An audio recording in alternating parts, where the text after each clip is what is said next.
What are you thinking? How dare you treat someone's daughter like this? That's right. It's outrageous to make your grandchild suffer. Well, that is. Please calm down. How can I be calm about this? It's unforgivable. I was furious and said whatever I wanted to. My husband didn't hold back either. For our precious daughter and grandchild, we had no intention of forgiving this. My name is Wendy. My husband Vance and I get along well. We both retired and often go out, enjoying our lives together. Our only daughter, Gabriella, went eagerly to her in-laws, so we were sure she was happy. When she went on a honeymoon after the wedding and later told us she was pregnant, we were thrilled. Becoming a grandfather, becoming a grandmother, we were overjoyed. Our first grandchild, Lex, felt like an angel when we held him in the hospital. We were ready to take care of him after birth, but when we talked to her about it, she gave us a disappointing answer. We were eager to help, but when we offered to take care of Lex, Gabriella's mother-in-law, Anita, refused. Our own grandchild. We can't leave him with you. We don't trust you. We were shocked by her harsh words. We started worrying about Gabriella. For years, when we tried contacting Gabriella, "I can't talk right now," she'd say and hang up quickly. Hardly seeing her, we grew more concerned. Maybe she's just busy with married life. You were trained by my mom, right? Gabriella will be fine. You taught her well. Maybe I'm overthinking it, but I have a bad feeling. Women's intuition, maybe. We can't know that. Her husband seemed nice. They must be happy. Hopefully that's the case. My husband's encouragement was a small comfort. Since we usually go out together, we decided to check on Gabriella by visiting her in-laws. After watching from a distance for a while, we saw Gabriella coming out to water the planters. Okay, let's approach her now. We rushed over to her. Gabriella, are you okay? Ah, you startled me. Why are you here? What are you doing? We came to see how you are. Don't come here uninvited. Why would you do this? It's not okay. You look thin. Are you expecting another child?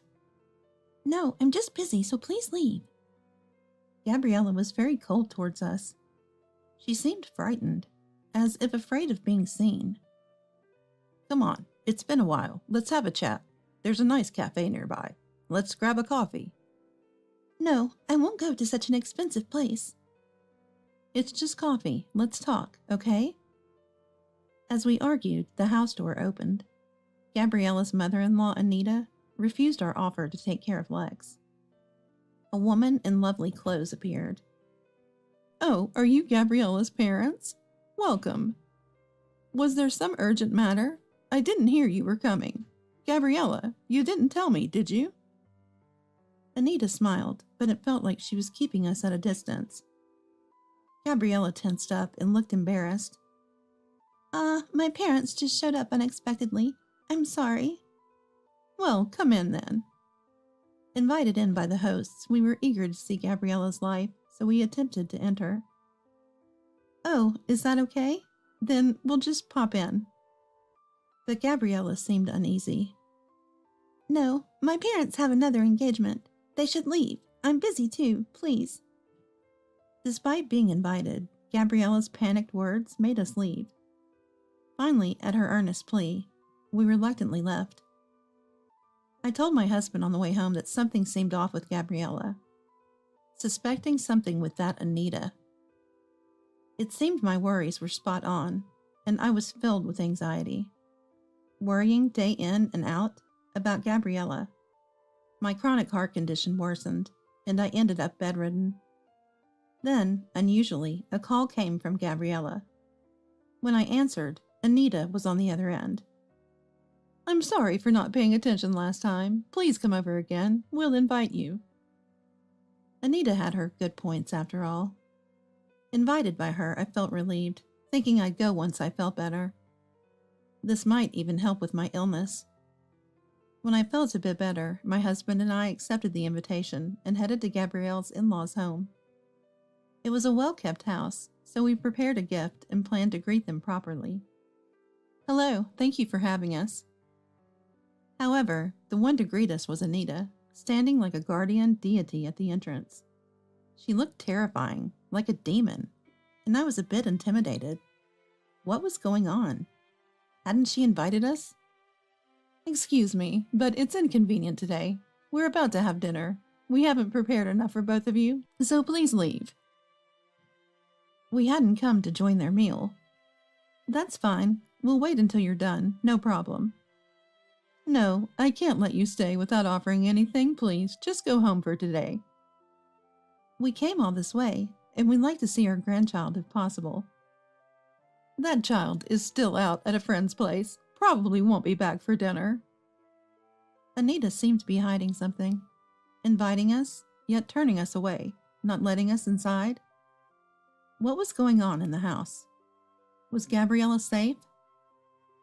I felt like a detective or a cop trying to peek inside. Can't we do something? Last time I couldn't even see my daughter properly. We just want to talk. Well, your daughter is independent now, so there's no need to meet so often. Oh, come on, please. I already told you we're about to eat. Or are you planning to join us? We don't have enough for you. After a few back and forths, we ended up defeated by Anita's pressure and had to leave.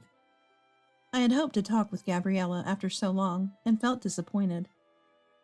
On the way home, feeling sad that we couldn't meet Gabriella, my husband gently patted my shoulder.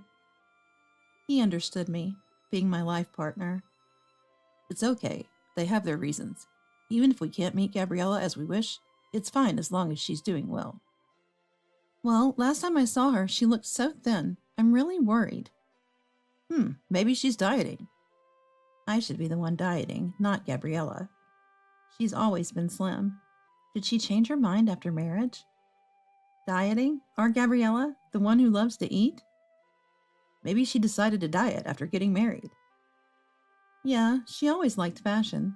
Maybe her thoughts changed. Right. Don't worry too much, Wendy. If you collapse again, that's what worries me. Don't worry about me. I'm fine. We tried not to worry too much about Gabriella. We believed she would contact us if something happened. Days later, we saw Gabriella and Anita at the supermarket. My husband suggested not to approach, but I was too concerned seeing them. They were talking at the meat section. Anita, please, at least for Lex. Are you defying me? Who do you think you are? Lex is a boy, just started elementary school. He needs to build strength. How much do you think that costs? Eavesdropping? I couldn't understand what they were talking about. It seemed like they were speaking in a way that others wouldn't understand. I wanted to approach them, but my husband stopped me. We argued back and forth, getting nowhere. My husband said, interfering in others' quarrels is difficult. Every family has its own way. Gabriella, pushing a cart, looked lonely and seemed to be shopping under Anita's direction. Her figure from behind seemed to have lost all hope. My heart ached again. My worries grew even larger. I tried to explain this to my husband with all my heart. Hey, something is wrong. This might be serious. We might be in a weak position since our daughter and grandchild are taken, but we need to do something. Maybe you're right, but what can we do? We have no evidence. That's the problem. Gabriella won't talk, and Anita pretends not to know. Let's observe a little longer. We might be able to do something. Wait for that chance. You never know when it might come. Okay, let's do that. For that, let's come here again. Yes, that's a good idea. For Gabriella and Lex, let's keep trying.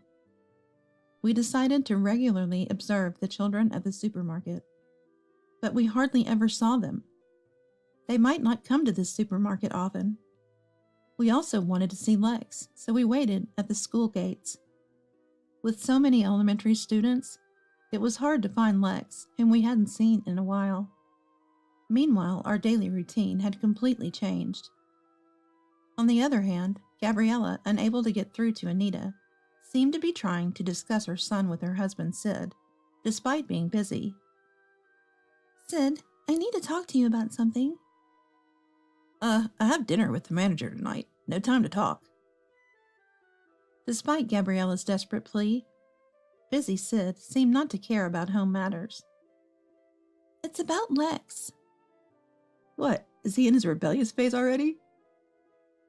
Even when Gabriella tried to explain, Sid would say irrelevant things. No, the doctor said his growth is slow. Don't you see? Lex is smaller than other kids. That's not true. Isn't that just individual differences? No, it's about nutrition. He isn't getting enough. Just feed him properly. That's your job, right? I want to talk to you about your mom giving Lex some meat. Impossible. I'm busy. No time for that. I have to go now. I'm leaving Lex to you. Gabriella worried so much about Lex, but Sid seemed indifferent. As we worried, Gabriella also struggled, feeling Sid's heart drifting away from them. She was convinced that if this continued, things would get worse, and she began to think of ways to change the situation. Gabriella, on the other hand, had appealed to Anita, but she was not being heard, so she was trying to talk to her husband Sid, because he is the father, even though he is busy with work, and she wanted him to think about her son with her. Meanwhile, I ran into my friend Caitlin on the street while I was troubled about Gabriella's family. Caitlin looked worriedly at my pale face. Wendy, are you okay? My heart, you know. Really? Take care. Don't overdo it. Thank you, but I have to go to the community center. I hadn't been to the local meetings for a while. Caitlin had always helped me, and neighborhood relations are important. Actually, there's something perfect for you. Oh, what's that? Hawaiian dance. Oh, I love that. I've always wanted to try. I had been feeling down thinking about Gabriella's family, but this lifted my spirits. Friends are indeed valuable. Thanks for inviting me. I think I can make it. Caitlin, noticing my still poor complexion despite my cheerfulness, seemed to realize I was troubled. Something happened recently. I heard rumors you've been playing detective. Detective? Caitlin looked at me curiously. I love detective and crime dramas. I've always wanted to try surveillance. Maybe I can help you. What? Detective? Crime? No, you see, watching at the supermarket, staring at kids. It's like something out of a drama. How do you know? I was flustered. If Caitlin had noticed, maybe Anita knew about our actions too. Well, it's obvious, isn't it? We're friends, and your unusual behavior stands out. Caitlin said it with a laugh, but the thought of our actions attracting attention made me a bit uncomfortable. From an outsider's perspective, our actions must have seemed suspicious. Oh dear, how embarrassing. But if you're willing to help, I'd really appreciate it. Hey, what are you doing all this for? I explained to Caitlin that I was worried Gabriella and her son were being mistreated by Anita, and I wanted to catch them in the act. Looks like it's time for Detective Karen to step in. Let's clear up this matter, Wendy. Don't overdo it. It's hard on your body. I've got your back, don't worry. Yeah, thank you. That helps a lot. Caitlin, now fully on board, started asking around. Apparently, many people had seen Anita and Gabriella having arguments at the supermarket, especially near the meat section. What did meat signify, and what could it lead to? With Caitlin's help, I had to gather more evidence. Without solid proof, it was difficult, but thanks to Caitlin, it was clear their arguments were food-related. Yet I couldn't catch the scene myself. These days only heightened my anxiety, affecting my health. My husband tried his best, but we couldn't easily enter their house, and we worried about Gabriella and her family. I might end up hospitalized. Heart disease is unforgiving. Worrying isn't good, but my daughter and grandson are my priority. If I were hospitalized, I couldn't do anything for them. Torn between my health and my daughter's situation, the pain and worry multiplied. I could collapse any day. My doctor had warned me about my fragile health. My husband stayed by my side always. Caitlin also brought fruit. If you meet Gabriella or Lex, you'll get decisive evidence, so hang in there. and encouraged me. She was a really reliable detective. Our investigation, involving not just us but also Caitlin, was reaching a climax. One day, while shopping in the market, I saw a group of lively elementary school students. Watching them, I noticed a familiar face resembling Gabriella. Looks just like Gabriella. It was Lex. Lex, is that you? Oh, you've grown. Yeah, I'm in first grade now. You seem smaller than the others. Are you eating well? Lex seemed hesitant to answer my husband's question, but looked straight at us and replied, No, I'm always hungry, even though we have lunch at school. What did this mean? Gabriella knows how to cook a variety of dishes. Wanting to fill Lex's stomach, we looked for a restaurant. Let's eat together at that steakhouse. Grandpa will treat you, don't worry. You can even eat mine. At the steakhouse, we let Lex choose what he wanted. Suddenly, Lex burst into tears.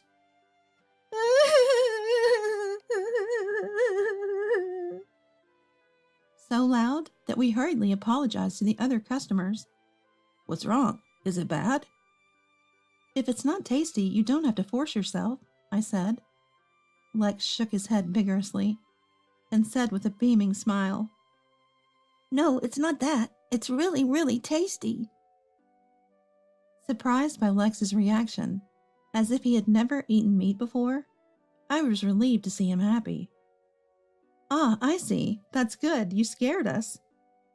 As we were relieved, Lex muttered sadly, I wish I could give Mom some of this delicious meat, too. My husband and I understood something important from Lex's words. Maybe Gabriella and her family weren't eating enough. Lex, you mean you don't usually eat meat? Yeah, Grandma says it's too luxurious and won't let us. Does your mom not eat it either? Mom's even worse off. She can't eat fish, only rice. We were shocked. Gabriella and her family were being forced to live like this. I see, Lex. Is there anything else troubling at home? Well, we listened to Lex, who seemed more energized after eating, and learned various things. We had to confront Anita at their home. We were determined. Feeling comparatively well, we decided to visit their home with Lex. We started with an unrelated issue to catch them off guard. Upon entering, my husband spoke to Anita, while Lex and I followed our plan. Hello, we ran into Lex nearby, and he seemed a bit down, hungry, so we took him to a steakhouse. It was kind of you, but unnecessary. Sorry for troubling you. No, he seemed unaccustomed to eating meat. Found it unusual, you know. We caught them off guard. As Lex went inside, I quickly followed. The plan worked like a detective plot. Anita's reaction to the mention of meat made her face contort. There was definitely something amiss. Hey, don't just enter someone's house like that. Anita tried to get rid of us, but I hit the core issue. More importantly, Lex mentioned that the boy isn't eating meat. That's sad, isn't it? Is it true? Oh no, of course not. That's not true. We pressed Anita, who quickly denied. Really? You're not letting them eat meat? Let's make it black and white, whether we're feeding them properly or not. We cornered Anita, pressing for clarity. What are you thinking? Not feeding a growing child properly? Overwhelmed by our momentum, Anita started shifting the blame. No way, that's not me. Is that Gabriella's idea? I don't know anything. Gabriella appeared, interrupting Anita's denial. Wait, Anita, I can't take it anymore. It's too hard for Lex. I'll tell the truth. Dad, Mom, thank you for always worrying. Gabriella? She was different from her usual self. A mother protecting her child, courageous and divine. Dad, Mom? Actually, Lex and I haven't been fed properly. Sid is always busy eating out, not knowing anything. When I try to speak, he doesn't want to listen, and Anita interferes. Nobody helps us. Gabriella continued passionately. Anita seemed to shrink in size. Lex is smaller than other kids, and the doctor warned us about his diet. but nobody understands. Gabriella almost in tears, and Anita sweating and trying to deflect. What are you talking about, Gabriella? I'm not mean like that. Anita's continued denial at this stage was inexcusable. To push a child to a state where a doctor needs to intervene about his diet was way too much. Finally, Gabriella declared, Anita, I've had enough. I'm leaving this place. My husband comforted Gabriella, resolved in her decision. Gabriella, you've held up well until now. No more worries. First, pack your things. Both of you are coming to our house. Dad, thank you. Lex and I will bring our luggage. While Gabriella and Lex went to get their luggage, my anger towards Anita didn't cease, and I added fuel to the fire. It must have been a painful realization for Anita. What are you doing? It's as if Gabriella is a mere servant. This is not something a decent person does. I'm terribly sorry. Anita, who'd been looking down on people, was now humbled, almost unrecognizable. What were you thinking, treating someone's daughter like this? That's right. How could you make even your grandchild suffer? He's only in first grade. But that is, please. Dad, Mom, calm down. Calm down? How can we? Unforgivable. Why did you do such a thing? Confess. Demanding calm after such terrible actions was audacious. Treating your daughter like a servant and your grandchild suffering from malnutrition? How could you have done such things? I need to hear it from you to even consider forgiveness. Okay, I'll tell you. I'm in a bit of debt. I thought if I didn't buy meat or fish for Gabriella and Lex, I could save some money. I'm sorry. What a selfish and trivial excuse. I was completely appalled. What? You caused our precious daughter and grandchild such hardship over something so petty? Were you the only one eating meat? That's terrible. We could even take you to the police, you know. Please, anything but that. I'll do anything to apologize. Please don't tell the police. Please forgive me. Anita, utterly defeated by our words, deeply apologized with tears. Gabriella, who had witnessed everything with her packed belongings, ran towards us when Anita submitted. Dad, Mom, I'm sorry. I hated being so cold to you. No need to apologize. We figured as much. You're a kind and dutiful daughter. You couldn't truly be cold-hearted. The debt Anita was trying to repay by skimping on Gabriella and Lex's food expenses was incurred from buying luxury clothes and accessories for herself, ballooning beyond her control. Even her own son, Sid, was shocked by the amount of debt, and amidst his busy work, he ran away with his belongings. The relationship with Gabriella had also deteriorated, leading to a divorce between Sid and his neglectful behavior. Anita, abandoned by her son, sold the house hoping to pay off some debt, and moved into a small apartment. She wandered aimlessly through a life of debt, working day and night. Meanwhile, we joyfully welcomed Gabriella and Lex into our home. How is it? Do you both like it? It's delicious. I can't believe we get to eat so much meat, Mom. I'm glad. The meat is great, but the salmon and fatty tuna are delicious too. Thank you both. There's plenty more potato hamburgers too.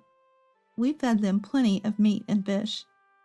Perhaps due to this, Lex grew taller, and Gabriella, who had been thin, seemed healthier and her complexion improved. Indeed, eating delicious food is essential. Now both of them have regained their spirits and are enjoying and learning various things with us. Being able to witness our grandchild's growth up close is profoundly moving. The days spent walking around like a detective near Gabriella and Lex were not in vain. I am immensely grateful to Caitlin, who supported me. With the problem resolved, my stress vanished, and my health improved so much that my previous hospital concerns seemed like a lie. Now we are enjoying our happy, smooth sailing days. Just after the funeral of my mother-in-law, whom I loved like a real mother, a letter arrived from her. A lawyer brought the letter to our house. I am Sharon, 43 years old. The letter began, "If this letter has reached you, it means I am no longer in this world. I'm worried you might be crying." Seeing the familiar handwriting of my mother-in-law, my eyes welled up. My father-in-law passed away at a young age, long before my husband and I got married, and there seemed to be no close relatives in his family, with almost zero family interaction. My husband and I were not blessed with children, so we lived modestly but happily with my mother-in-law. My mother-in-law and I got along so well that my husband would say, "You two are like a real mother and daughter, and I'm like the son-in-law." Last year, my husband passed away from cancer, and it was just my mother-in-law and me. Then, she suddenly became a victim of a traffic accident. There were many mysterious points about the accident, and for some reason, my mother-in-law was found collapsed on a road in a city where she should have had no connection, and she was hit by a passing car. The police are investigating both the incident and the accident, but her supposed bag hasn't been found. I was asked various circumstances by the police, but I didn't know much, and I couldn't respond properly due to the shock. I can't sort out my feelings about my sudden parting with my mother-in-law. In my husband's case, we had a year of medical treatment, and my mother-in-law was there, so we could remember him to our heart's content. We promised to overcome our grief together and continue living in harmony. While there were things to do like the funeral and administrative procedures, my mind was distracted. But once everything was over, I suddenly became lonely. My own parents had already passed away due to cancer. I have a brother, but he lives in the countryside far away with his family. Even if I wanted to talk to my old friends from my student days, it's difficult because they are all in the midst of raising children. Then, a man claiming to be a lawyer called me. Judging from his voice, he was probably in his 70s, around the same age as my mother-in-law. He apologized for being late to notice my mother-in-law's death and said that there was something he wanted to give me as soon as possible. Is it a letter from my mother-in-law? I had never heard that my mother-in-law had been in contact with a lawyer, and I didn't understand the meaning of receiving a letter from a deceased person. I thought it might be a scam, but I decided to meet the lawyer in case the letter was really from my mother-in-law. The letter continued, "I know you're surprised by this sudden letter from me, but please listen. There is danger approaching you. Believe my words and run away immediately." Reading up to here, I asked the lawyer sitting in front of me, "Excuse me, do you know the content of this letter? Was my mother-in-law targeted by someone?" Indeed, the handwriting was my mother-in-law's. It was characterized by her unique quirks, and I recognized it instantly, but I couldn't make sense of the content. The turn of events is so dramatic it can only be likened to a poorly crafted prank. My mother-in-law passed away in a car accident, but the driver has already been apprehended. The driver testified that he found my mother-in-law lying in the road, and that's why the discovery was late. My mother-in-law had signs of being hit, suggesting she might have lost consciousness from it, I was told. If this letter is true, my mother-in-law must have had a suspicion of who had attacked her. Did she know she would get tangled in this incident? If so, why didn't she run away? I felt the tears welling up again. The lawyer, composed as ever, said, "I haven't read the contents, but I believe I could guess what it's about." Somewhat irritated by his roundabout way of speaking, I ventured to ask, "So, what did you hear from my mother-in-law?" "Well, I was the one who represented Oliver at that time and have been asked to help you," he responded. "Who's Oliver?" According to the lawyer, my husband apparently has a brother 6 years older than him. I had never heard a word about this from either my mother-in-law or my husband, nor had I ever seen any photos. The lawyer started pulling out files that looked like documents from a bag by the side of the table. "Sharon, do you know that half of the serious crimes in our country happen within families?" he said, a hint of irony in his voice. "Tragically, the place where we should feel safe and the most content, the family home, is where these heartbreaking incidents of a family member taking another family member's life occur." And with that, he showed me an old photo featuring 4 people. A young man and woman who looked like parents, a boy and a baby. The young woman looked familiar. It was my mother-in-law. I thought the young man was a stranger at first, but he resembled my husband. The boy also bore a resemblance to the young man, undeniably appearing as father and son. It looked like it could have been taken during a trip to the beach. They were posing in front of a large ship at the port, all with happy smiles on their faces. "The boy with the float, that's Oliver," the lawyer told me. Upon being told, I stared at the boy, my husband's brother, who I knew nothing of. The photo looked so happy, and I couldn't help but feel a pain in my chest, wondering what could have possibly happened. Does being a lawyer mean Oliver caused some incident? Was he the one who assaulted my mother-in-law this time? It must have been like more than 17 or 18 years ago, considering my husband and I were dating 15 years prior to our marriage. Otherwise, it would be strange for me to have known nothing about this. Yes, Oliver became a recluse from the summer of his first year in junior high due to bullying, and 7 years later he caused an incident, he explained. It seems Oliver, in despair about his future after becoming a recluse, attempted to commit family suicide. Late at night, on the day of the incident, he went into his parents' room with a knife and ended up struggling with his father, who woke up due to the noise. Even while severely injured, his father was able to subdue Oliver, and the incident ended in an attempted crime. However, upon hearing his mother scream during the struggle between his father and Oliver, my husband, who was 14 at the time, called the police. Police cars and ambulances rushed to the scene, causing a brief stir in the usually quiet residential area. At the time, societal issues such as hermits and neets were becoming common, and the media would sensationally report on stories like "a reclusive boy planning a murder-suicide with his family." I remember hearing news like this, but I had no idea if it was referring to the husband's family or not. After all, similar stories were often reported in the media. However, it was different for those involved. The husband's family, unable to withstand the rumors, ended up moving house several times, almost like fleeing in the night. Whether it was due to the severe injuries at the time or the subsequent stress, the father-in-law passed away a few years later. The mother-in-law and the husband changed their names back to the mother-in-law's maiden name, and it was said that they were finally able to lead a normal life in their current place.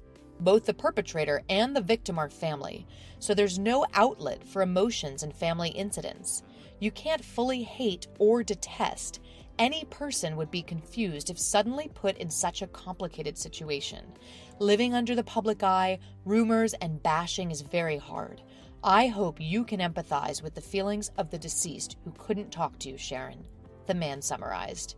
I was at a loss for words due to the harshness of it all. I had never considered what happened to the family after such an incident, but as long as they are alive, life goes on. The in-laws must have seen the boy, Oliver, as their adorable child. The photo of Oliver that I was shown had a smile that greatly resembled my husband's, but the button that was mistakenly buttoned couldn't be fixed, and he ended up facing the worst tragedy. Later, Oliver was sentenced to actual imprisonment and was said to have served time. When the lawyer started explaining at length, "I represented Oliver, remember? The same punishment applies even for an attempt, life imprisonment, or at least 5 to 20 years in prison." I interrupted him by asking, "A minimum of 5 years? Are you saying Oliver could be out already?" "Yes, he was actually released about 2 years ago." According to the lawyer, the prosecutor's office has a victim notification system. After a verdict is confirmed, you can apply to the prosecutor's office to be notified about the planned release date of the offender, or even after they have been released. Even without that, the mother-in-law is Oliver's biological mother. She had been notified of his residence after his release. Around that time, my husband had been diagnosed with cancer and was undergoing treatment, and the mother-in-law didn't want to worry him, so it seems she couldn't consult with him. Oliver told me at the time that he committed the crime because he was pessimistic about his future. With some hesitation, the lawyer told me, "It seems he wanted money to spend." Oliver who had been a shut-in for many years, had started to secretly use the mother-in-law's credit card to pay for online games and online shopping, and he had been scolded by his father. Apparently, he had used a lot of money to buy weapons for a game on the evening of the crime and had his computer taken away. Oliver lied to the lawyer, and his real father, mother, and brother who knew the truth said nothing. While they hoped Oliver would genuinely reflect on his actions and serve his punishment, they did not reveal the inside story of the post-release defamation and slander. Was this out of familial love? Truth be told, my mother-in-law was often visiting Oliver, my brother-in-law, who was serving time in prison. Every time she went, she would come back disappointed by Oliver's unchanging, unrepentant demeanor. She was afraid to live with Oliver again after his release. The danger of violence was part of the fear, but she knew if she or her son were to die, Oliver would come to me asking for money. As his release date approached, there was an increase in tedious paperwork. She had to decide where to house him. Distressed, my mother-in-law decided to consult a lawyer who knew about the case and ask him to handle the procedures. What was Oliver doing for a living 2 years ago? It turned out that through the lawyer, she had been helping Oliver by renting an apartment for him. She would do his shopping. She was giving him money saved in her dresser and her own retirement savings.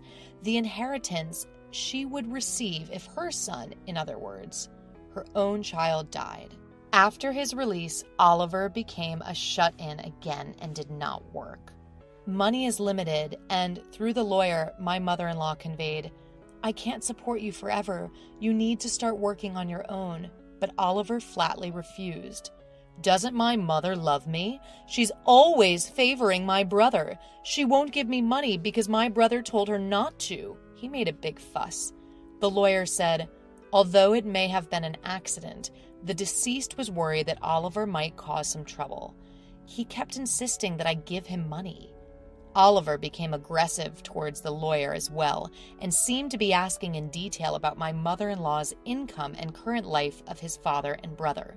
Fortunately, I don't think he knows our address, but I'm worried that his apartment is near where the deceased died. At that moment, I remembered that the bag was not found. Then the doorbell rang. The only expected visitor was the lawyer. "Excuse me for a moment." I excused myself and headed to the entrance. I had a bad feeling. When I checked through the peephole, there was a man standing who looked a lot like my husband. I could see the bag that my mother-in-law used to use. Quietly retreated to the living room and called the lawyer. "I think, it might be Oliver. What should we do? He has my mother-in-law's bag." My voice was shaking with tension, and the lawyer's face stiffened. "Call the police right now." I might have meant to call the police, but I was too upset. I ran out the back door to the nearby police station. Did my mother-in-law and husband foresee this situation in the future? Or did they unconsciously choose a house near the police? I don't know anymore. Afterwards, when Oliver saw the police officers who came with me, he immediately tried to run away and was caught by a police officer who then interviewed him. As I suspected, the man who looked like my husband was Oliver, in other words, my brother-in-law. The lawyer called him Oliver, which was probably his name at the time, and I had been calling him Oliver because I had seen a family photo from when he was a small boy with a hint of innocence. But in reality, he was an unhealthy-looking middle-aged man. It strangely angered me that he looked like my husband. This man had been tormenting my mother-in-law and husband. "I'm just here to collect my share, your mom's inheritance. It exists, right? Even my younger brother died last year. Hand over my inheritance." Ignoring the police officer's questions, my brother-in-law Oliver yelled at me. What nerve does he have? I was furious. I sympathized with his childhood, being teased to the point of not going to school. But his actions thereafter were selfish and unforgivable. More than anything, what I wanted to ask was, "Isn't that your mother's bag you're holding? What did you do to her? Did you lay hands on a frail woman?" Upon hearing my words, the officers also looked at the bag that Oliver was holding. In a fluster, Oliver tried to hide it, but it was too late. As one officer reached out his hand, Oliver snarled at him. "Hey, this is my money. I can't help it." It was the last thing my mom said. I only hit her a few times to teach her a lesson for being cheeky. Oliver's thought process made me shudder. There was no sense in his words, and he showed no remorse. Moreover, "Hey, you are my brother's wife, aren't you? Neither my mom nor my brother are here anymore. You have an obligation to support me." Maybe my mother-in-law and husband hid Oliver's existence from me, fearing this situation. They must have thought that if I didn't know, I could avoid getting involved. No, Mrs. Sharon, you don't have that obligation. The lawyer interrupted, but I doubted that the law would work on Oliver. Oliver was ultimately an invincible man with nothing to lose. He doesn't understand common sense, nor does he seem to want to abide by the law. Maybe that's why my mother-in-law never wanted me to meet him. I can only imagine how difficult her life must have been. I haven't finished reading it all, but my mother-in-law left me a letter worrying about me, knowing her life was in danger. Her pain and sadness are heartbreaking. Because of you, my mother-in-law and husband were hurt so much. I will never forgive you. You will face the law. Indeed, the direct cause was being hit by a car. However, he left my unconscious mother-in-law on the road. He is not a person who should be left to roam the streets. I pledged to myself that I would do whatever it takes to send him back to prison. Watching me, the lawyer stood beside me and said, "I'll help you." Oliver was taken to the police station. The blood on my mother-in-law's bag and circumstantial evidence pointed to Oliver as the culprit, and he was sent back to prison again. I returned home with the lawyer and read my mother-in-law's letter to the end. Her letter was filled with apologies to me and overflowing love, especially the end. "Life is still long. Please live a happier, freer life, Sharon." Upon seeing that, I couldn't stop my tears. In one winter, a high school admission guide addressed to my son arrived at our home. Unbelievable. My son, Samuel, passed away 7 years ago. When I called the school, they only told me to come in. Is this some mistake, or am I falling for a scam? Even though I had these thoughts, the pain of losing Samuel had been haunting me, and I found myself heading to the school on the designated day. There, I learned an unbelievable truth. I'm Emily, 42 years old. I started working at my dream publishing company right out of college. I've been an editor for 20 years now. People often think editing is a glamorous job, but it's actually really tough. 2 years ago, I became the editor-in-chief of a popular women's magazine. I've finally gotten used to the new responsibilities, but I'm busier than ever. The truth is, I never wanted to be so consumed by my work, let alone become an editor-in-chief. I'd been turning down the offer to take the role for about 5 years. The reason? Samuel. I've always longed for a family. I didn't have the best upbringing and spent a lonely childhood. I was envious of my friends whose parents were home on weekends, sharing meals and playtime. I knew from a young age that I wouldn't have that with my own parents. I'd eat dinner alone in the living room, placing stuffed animals on chairs to keep me company. I vowed that when I had my own family, I'd spend lots of time with my kids. I wanted to have meals together every day and go out on weekends. I couldn't wait to start my own family. I finally did at 26. My husband, Benjamin, was a busy sales executive, but we had a child soon after getting married, and we became a family of 3 within a year. I loved my job as an editor, but what I wanted most was to spend joyful times with my family. But those joyful times hardly ever came. Samuel was frail from birth and had multiple chronic conditions. By the time he was 8, his health had deteriorated significantly, and he was frequently in and out of the hospital. He fought his illnesses bravely. Thanks to a supportive work environment, I managed to balance my job with spending time with Samuel. I thought about quitting many times, but the high medical bills made it difficult. Our life revolved around supporting Samuel's fight against his illnesses. Samuel's medical condition causes various things to happen, even on holidays or at night. Benjamin grew increasingly stressed and less discreet about showing it. Eventually, he stopped coming home and rarely visited Samuel in the hospital. We initially tried to talk and even argued about our family, but Benjamin didn't change. So I spent even more time in the hospital room, not wanting Samuel to feel lonely. I just wanted us to be a good family, even if it was just Samuel and me. My wish was in vain. Samuel never made it to his 13th birthday. He passed away a week before it. He had said he wanted to eat a chocolate-loaded birthday cake with both Mom and Dad. But neither the cake I'd ordered nor Benjamin ever made it to his hospital room. I was the only one there for Samuel's last moments, and I alone prepared for his funeral. Benjamin claimed he was busy with work and barely showed up for the funeral. Seeing Benjamin uncomfortable at the service, I felt nothing anymore. Once again, I gave up on the idea of family. Shortly after, I became the editor-in-chief.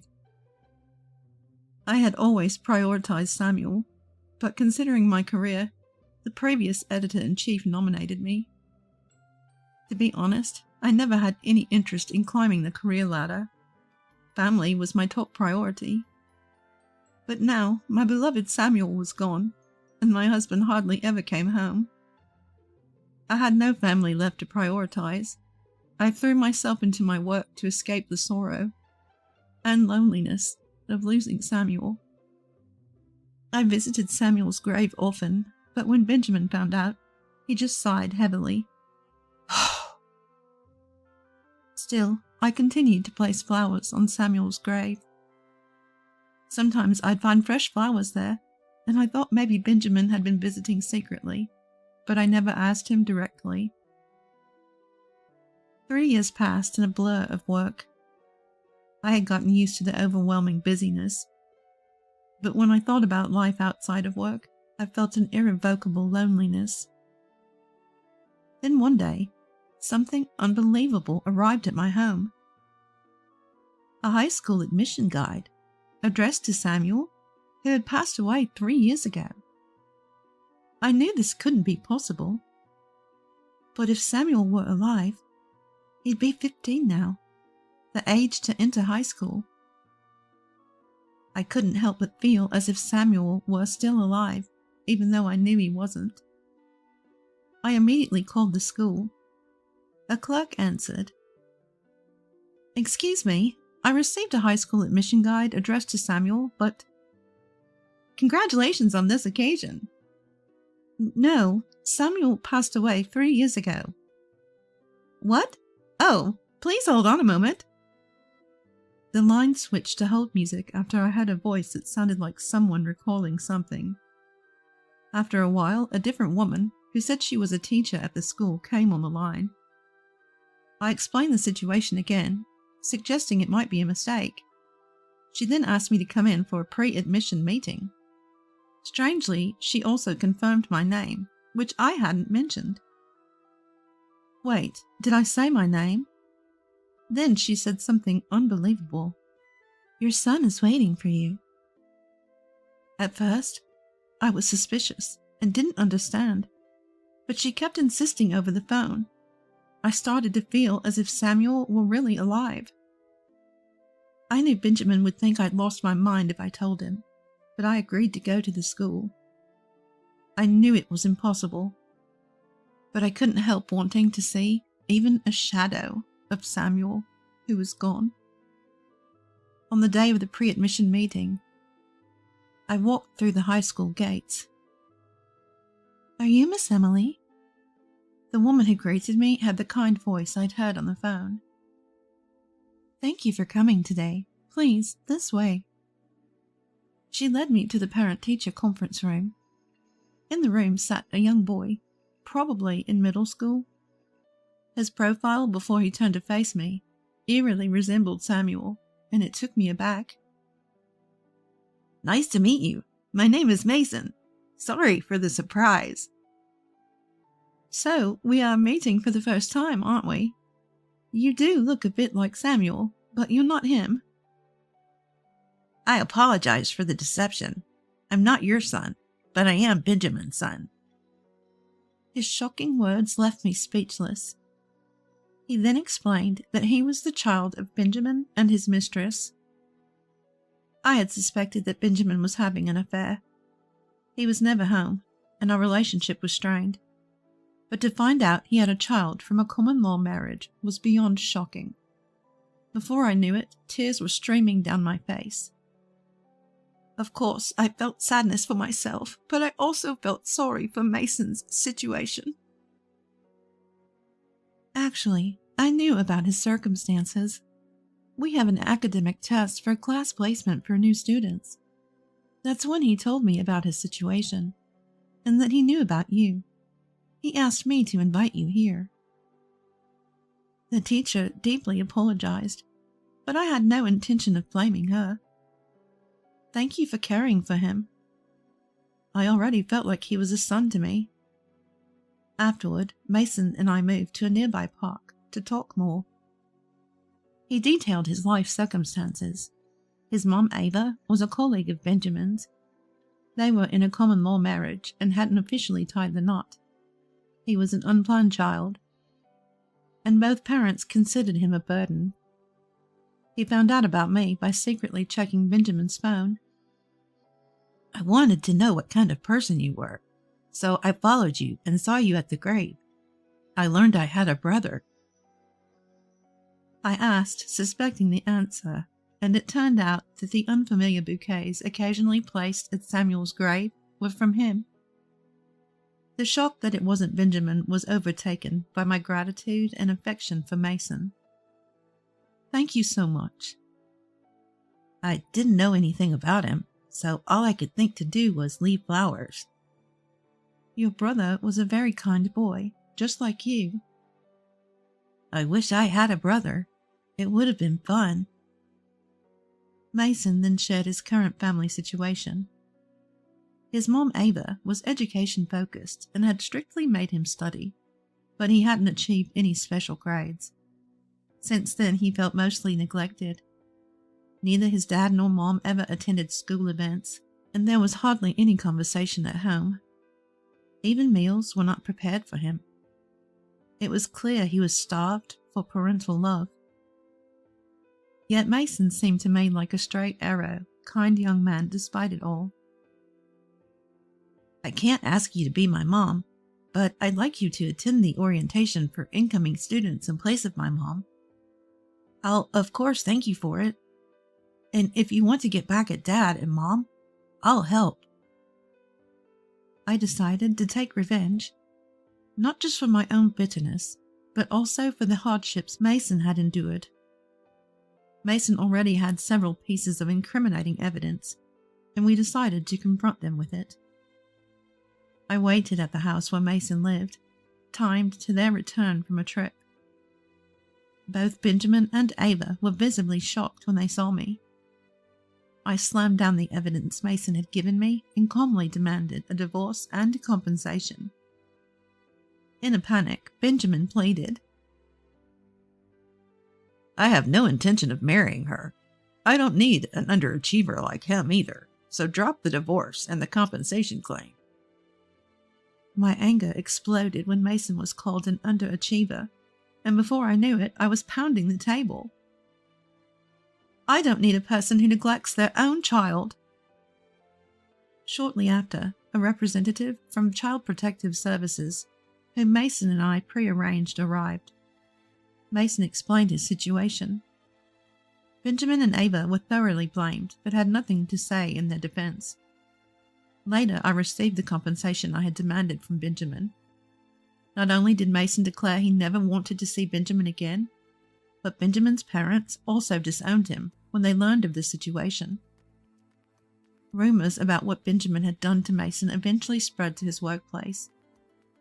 And with the compensation he had to pay me, he seemed to be struggling financially.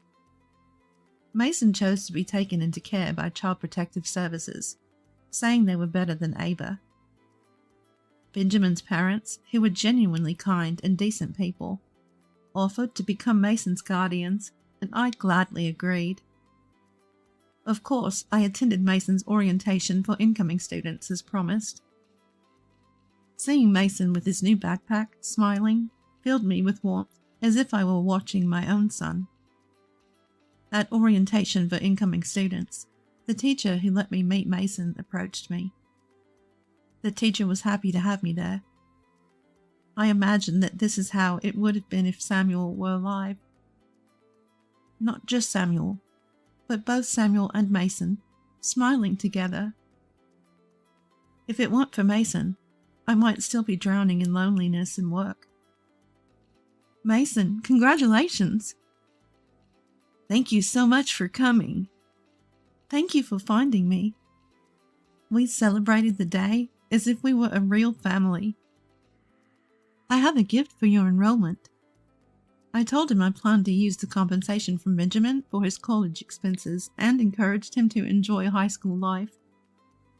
I wanted Mason to find what he loves and pursue it wholeheartedly, making up for what Samuel couldn't do.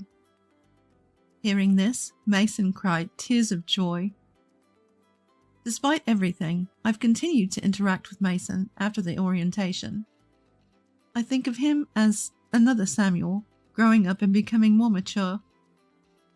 Mason seems to consider me as his new family, and we often go out to eat together, sharing stories and concerns about his recent school life. Mason wants to become a teacher. The teacher who helped us meet is still actively helping students with their problems. He wants to be a teacher who can genuinely assist students in what they need, he said. I've decided to help Mason achieve his dream in any way I can. I may not be his mom, but I want to help Mason live a happy life, making up for what Samuel couldn't have. We're often mistaken for a real family, and I find that delightful. I now know that family doesn't have to be bound by blood. My name is Madison. I'm 31 years old and work as a nurse. The way I met my husband Nicholas, who is 2 years older than me, is like something out of a drama. Nurse meet inpatient. We got to know each other after I messed up his IV, embarrassing to admit as a nurse. I wish I could forget it, but hey, we're married now. Life is unpredictable. I work at a general hospital, which includes night shifts. When I come home after a night shift, my husband is on his way to work. We might not always cross paths, but for the most part, we were doing well as a couple. One day, we both had the day off and planned to go out. That's when my younger sister Abigail showed up unannounced. When we told her we were about to go out, she excitedly said, "Really? I was thinking of going shopping too. Let's go to the store." And just like that, she decided where we were going. My husband chuckled and said, "Well, it's fine. We hadn't decided where to go anyway. But we rarely get to go out together. She's your only sister and she misses you. It's cute, isn't it?" At that, my sister started playfully hitting my husband on the arm, saying, "Oh my God, you're calling me cute. That's so sweet." My sister has always been like this. Good at buttering people up. Good at getting pampered. Even my parents were the same. Everybody always spoils her. Growing up, I was always told to be the mature older sister, compared and even made to hold back sometimes. Honestly, she's not my favorite person. I thought getting married and moving out meant finally getting some distance, but no. She has a knack for showing up and making me sigh. Our outing ended up being all about where she wanted to go. She kept asking us to buy this and that. I said no, but my husband ended up paying for it all anyway. Apparently, being an only child, he has a soft spot for the concept of a little sister. "You're so kind. I'm so happy you're my brother-in-law," she said, wrapping her arm around my husband. My husband doesn't even try to shake her off. They walk together like a couple, and I follow behind them. It's the only way to describe how miserable I feel. After that, my sister started visiting more frequently. Having just graduated from college and failing to find a job, she's supposedly a homemaker. But it seems she doesn't actually do any housework. So she's just unemployed and hanging around the house. She's not even working part-time. And our parents are okay with this. With time on her hands, she started spending more than half the week at our place. I'm not thrilled about it, but since my husband is happy to have her, I can't exactly turn her away. Once I told her it's inconvenient for her to come over so often, she broke down and said, "You're a terrible sister. Do you hate me?" Upon seeing this, my husband lashed out, "Hey, aren't you being too harsh on your sister? What a cold-hearted sibling you are." Our parents chimed in with the same old line, "You're the older sister, take care of her." Despite her being so adorable, I'm labeled the cold sister. Not very nice at all. Always the same story. Our parents dote on my sister and treat me poorly. It was the same when I said I wanted to go to nursing school. "We don't have the money," they hesitated. When I said I would pay for it with money from my part-time job, guess what they said? "Use that money for your sister." That's what they told me. At that moment, I gave up expecting anything from my parents. I gave up on being loved by them. In the end, I went to nursing school without giving in, and they didn't help me at all. Despite claiming to have no money, they paid my sister's college tuition. Apparently, they still give her allowance every month. Then and now, for our parents, the only beloved daughter is my sister. I see the same trend in my husband. Everyone seems to think my sister is the virtuous one, and I'm the villain. It's an incredibly sad reality. To add insult to injury, my husband's attitude towards me starts to change. He's become somewhat colder. "You can't even handle basic chores, and you call yourself a housewife? You're completely useless. You know your current lifestyle is all thanks to me, right? Show some gratitude. You've got plenty of clothes. Stop wasting money when you earn so little. If only you were more beautiful. What bad luck I have being stuck with a harmless wife like you." The verbal abuse just kept getting worse, and his spending grew increasingly reckless. When confronted, he'd lash out. And then I saw my sister smirking as she watched us fight. That's when I realized my husband and my sister were having an affair. I hadn't seen it happen, but I could feel it in the air. Call it a woman's intuition, if you will. My sister being overly touchy and needy with my husband, and him responding with a sloppy grin. Initially, I cried almost every night, but slowly my sadness turned to rage. Wondering what to do about this, an incident occurred one day. My sister was rushed to the hospital where I work. Seeing her on a stretcher, I was shocked. Even more when I heard her husband was with her. Wait, husband? When did my sister get married? Was I the only one not in the know? No way that can't be. While I was still confused, a man stepped out of the ambulance. Yes, it was my husband, not hers. Definitely mine. "Abigail, hang in there. I'm with you," he shouted, unaware of my presence. I quietly approached him from behind and whispered into his ear. "What are you up to?" "What do you mean? My wife is collapsing." "Wait, wife?" Infuriated, he turned around and was visibly shocked when he recognized me. "My wife has collapsed. Wait, what?" "What do you mean, what?" "Why are you here?" "I work here." "Remember the name of your wife's workplace." "So, while I'm working, you and Abigail were together again?" "That's none of your business." "How is it none of my business when it involves my sister and my husband? Explain yourself." If he admits to cheating, fine. I can divorce him without any lingering feelings. Even if he apologizes, I have no intention of forgiving him. With that in mind, I awaited his reply. "Shut up!" My husband suddenly snapped. His face turned bright red. His mouth twisted in anger. What an ugly sight he made. "Shut up? You're telling me to shut up." "Damn right, shut up. You have no say in this. What Abigail and I do is none of your business." What a transformation. He had become distant since his involvement with Abigail, but he had never yelled at me like this. What's with the attitude? It's weird for a husband and sister to spend so much time alone. Are you feeling guilty or something? Explain. "Shut up, shut up, shut up! Your job is to work and make money. Don't you dare challenge your husband." With that, he pushed me hard. I stumbled and fell on my butt. Wincing in pain, I watched him walk away. I was at a loss for words. Blinded by rage, I hardly remembered what happened afterwards. I simply focused on my nursing job. It turns out my sister had fainted at my house due to anemia. Should I be relieved it wasn't a life-threatening illness? As I left the hospital room, I saw my parents there with my husband. Their faces were pale with concern for their beloved Abigail. Madison is Abigail, okay? Would they be this worried if I were the one hospitalized? No, probably not. I pushed the thought aside and assured them it wasn't serious and she could be discharged soon. Then I looked at my husband. So, are you going to explain? Are you seeing Abigail alone often? He looked uncomfortable at my question. Yeah, so what? I'm not asking if it's wrong, I'm asking if you're having an affair with my sister. My parents looked shocked. My husband's eyes widened, then narrowed. So you noticed? I thought you were too dense to realize. What a brazen admission. Yes, I'm involved with Abigail. But so what? I'm just showing her some affection. You can't even make decent money or keep the house in order. Who are you to complain? How dare you say that? It's the truth. You've lost your appeal, so don't act high and mighty. The one having an affair shouldn't be acting high and mighty. What did you just say? We were both losing our tempers. As I stood my ground, he grabbed my collar. I braced myself to be hit, but then someone grabbed his arm. Calm down, both of you. It was the doctor who had examined my sister. Although he looked close to 40 years old and seemed calm, he gripped my husband's arm with strong force, contrary to his expression. My husband tried to shake free, but the doctor's grip didn't let go. You're in a hospital. Please keep it down, and no violence. The doctor's tone was gentle, but firm. It seemed to have an impact, and my husband reluctantly let go of my hand. At the same time, the doctor also released his grip on my husband. By the way, the doctor stepped between my husband and me, blocking my view. I can only see the doctor's back. I wonder what face he's making while looking at my husband. The patient is pregnant. What? Confused, my husband listened as the doctor repeated himself. She's pregnant, early stages. She probably wasn't even aware. Make sure she's paying attention to her diet. She'll be needing more iron during pregnancy. My sister is pregnant. The room went silent, grasping the weight of this revelation. What followed was chaotic.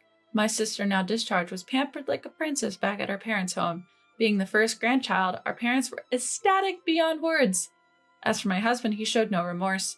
Not only did he not apologize, he even said it was my fault he had an affair. Without any lingering attachments, we divorced swiftly. Of course, I claimed alimony. Greedy woman, he grumbled till the very end, but ultimately signed the papers. Was being with my sister that important to him? The years spent with him felt empty, to say the least. That's the sad part of the story. I'll probably be embarrassed about it forever, but it's not over. Why should everything end here? I can't forgive them. My sister, my husband, and my parents. I've already submitted the divorce papers. After confirming the alimony transfer, I head straight to my family home. My sister, my parents, and even my ex-husband were all there. I originally purchased that apartment when I was single, so inevitably, my ex-husband left. When I entered my parents' house, my ex-husband, parents, and sister were all there.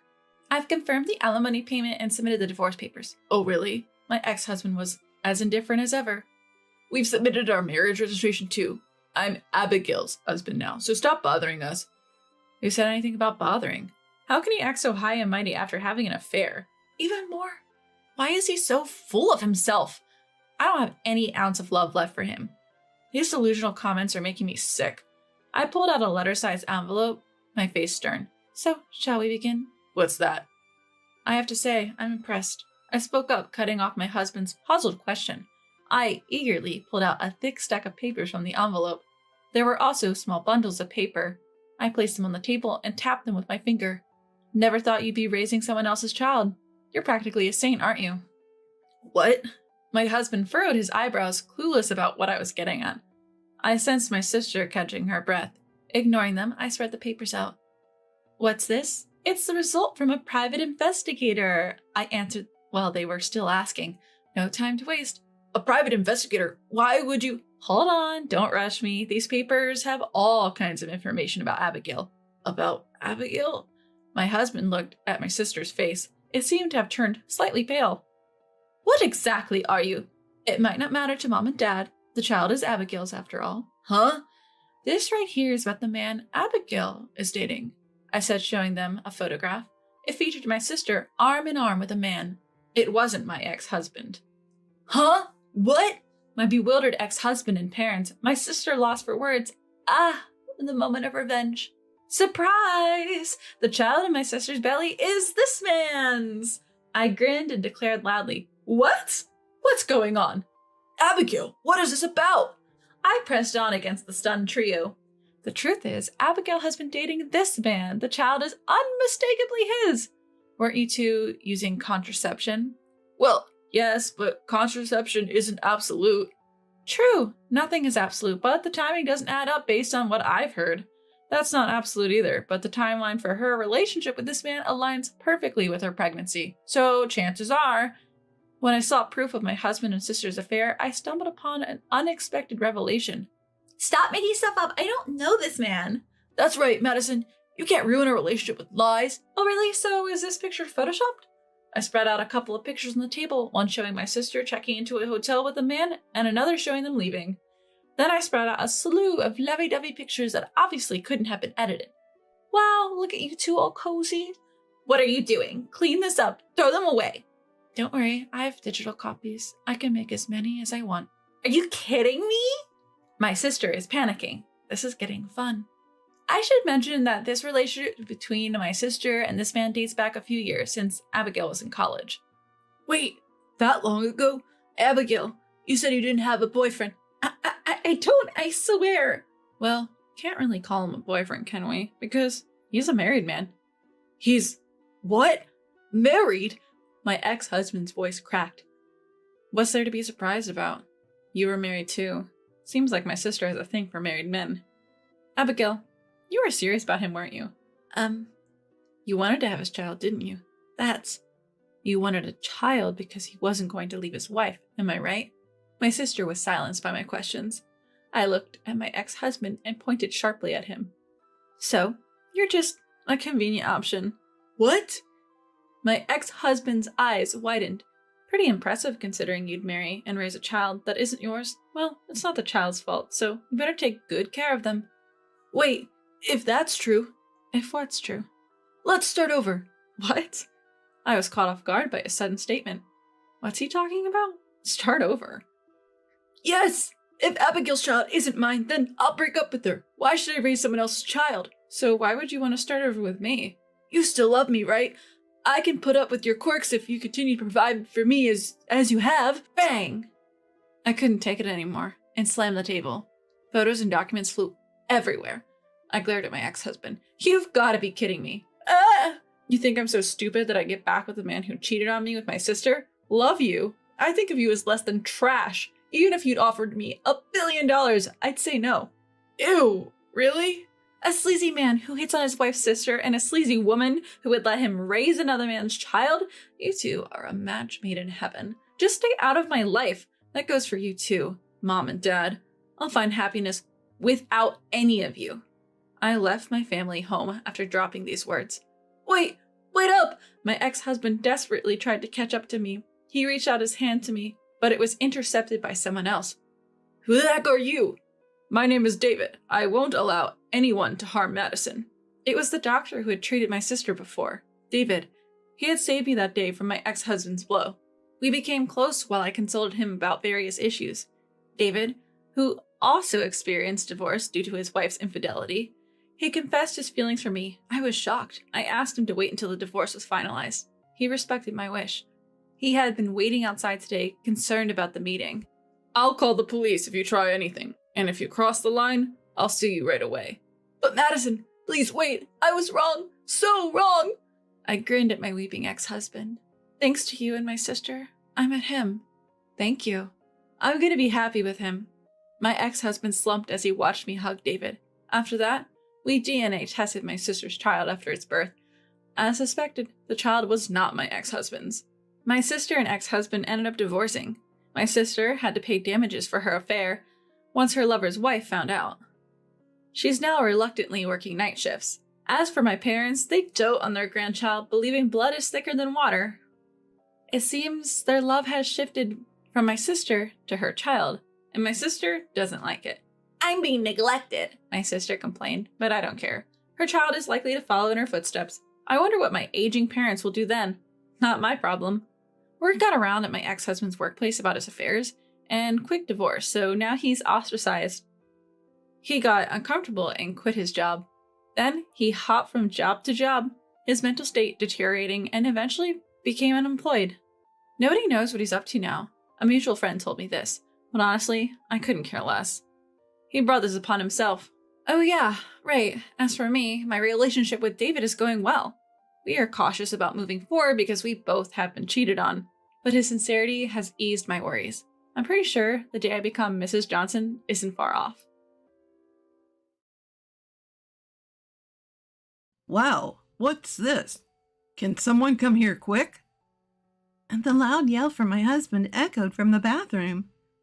As I rushed to see what was happening, the sight of my husband made me gasp, my own scream bouncing off the walls. Looking at my mother-in-law and sister-in-law, their faces were clearly panicked. I bet they are the culprits. Earlier this morning, I overheard them talking. They were discussing something outrageous, like sending me to the afterlife, putting an end to me. The real target is me. Even the thought of what would have happened had I been the one in there is too terrifying to bear. I'll never forgive them. As I made up my mind, I noticed my husband standing next to me. Seemed to share my sentiment. I'm Betty, 35 years old. I work in a call center. My husband Tim, who is the same age as me, works in a factory. We met at a 24/7 fitness gym. I've been going to the gym for 3 years now, so I have a regular crowd I see there. Most of the time, I didn't interact much, just listened to music with my earbuds in, silently doing my workout. One morning, as I was about to use the machine at the gym, the belt on the machine slipped off. Never having had this happen before, I panicked, thinking I might have broken it. At that hour, there was no staff around. With tear-filled eyes, I looked around helplessly. No matter what I did, I couldn't fix it. That's when my husband approached me. Are you okay? This thing has been slipping off quite often recently, he said, easily fixing it. Thank you so much. I thanked him with a relieved face. Tim's body was muscular and he was of good build, one of the regulars I often noticed. After that, we started talking whenever we met. The fact that we were the same age, had irregular working schedules, and other commonalities brought us closer, and before I knew it, we had become quite close. Despite not knowing each other for a long time, we could chat openly like old friends. I was really comfortable around him. 3 months after our first conversation, we started dating. After dating for 2 years, we decided to get married. I was so happy when he proposed, I immediately said yes. That same day, however, Tim struggled to say, Betty, it's okay to say no if you don't like it, but would you consider living with my family? I hadn't thought about living with his family and didn't know what to say. Tim continued, We'll put locks on our room to protect our privacy. You won't need to do household chores either. I know your job can be irregular and it's tough. My mom and sister aren't working. If they give you any trouble, I'll protect you. My mom hurt her leg, and it seems like they could use an extra pair of hands around the house. I could tell he was considering my comfort in the situation. He must have also noticed that I was not entirely pleased with the idea. I knew his mother had been hospitalized for a while after a fall in the bathroom. Even so, it was a tough decision. I couldn't easily agree to this. I suggested, how about I meet your mom and sister first, and then make my decision? Tim seemed relieved when I said that. A week later, we went to greet his family at his parents' house. Tim lost his father 5 years ago. His mother apparently worked as an administrative assistant until retirement. His sister is 3 years older than us, and recently started living with them after getting divorced. Hello there. Thanks for coming. Tim's mother welcomed us with a smile as we entered the house. Upon hearing her voice, his sister came to the entrance and greeted us energetically.